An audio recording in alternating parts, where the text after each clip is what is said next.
नेहा और राज की प्रेम कहानी एक हल्की हवा की तरह शुरू हुई, नर्म, अनपेक्षित और गर्मजोशी से भरी हुई। जिस क्षण वे मिले, कुछ तो खास महसूस हुआ।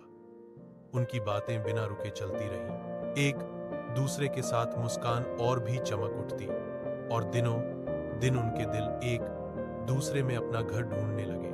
वे अचानक एक दूसरे से नहीं जुड़े। यह धीरे धीरे हुआ, छोटी छोटी बातों में। राज का बिना कहे नेहा की पसंदीदा चॉकलेट ले आना, नेहा का कठिन दिनों में राज को हौसला देना, और रात भर दोनों का अपने सपनों को साझा करना।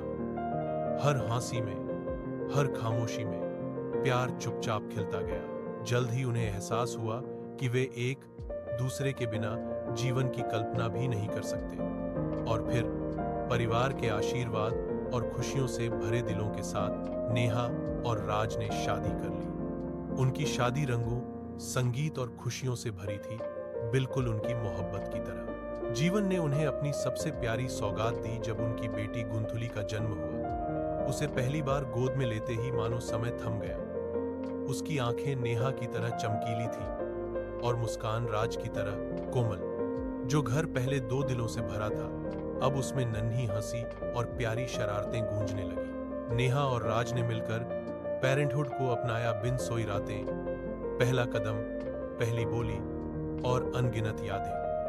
हर दिन उनका प्यार और भी मजबूत होता गया, नए अनुभवों और साझा सपनों से बुना हुआ। अब यह तीनों, नेहा, राज और छोटी गुंथुली, एक खुशहाल और पूर्ण परिवार की तरह रहते हैं। उनका घर गर्मजोशी, प्यार और खिलखिलाहट से भरा रहता है। वे साथ में साधारण शामों का आनंद लेते हैं, कहानी सुनाने की रातें बिताते हैं और इस सुकून में जीते हैं कि वे एक दूसरे के हैं। उनकी प्रेम कहानी साबित करती है कि सच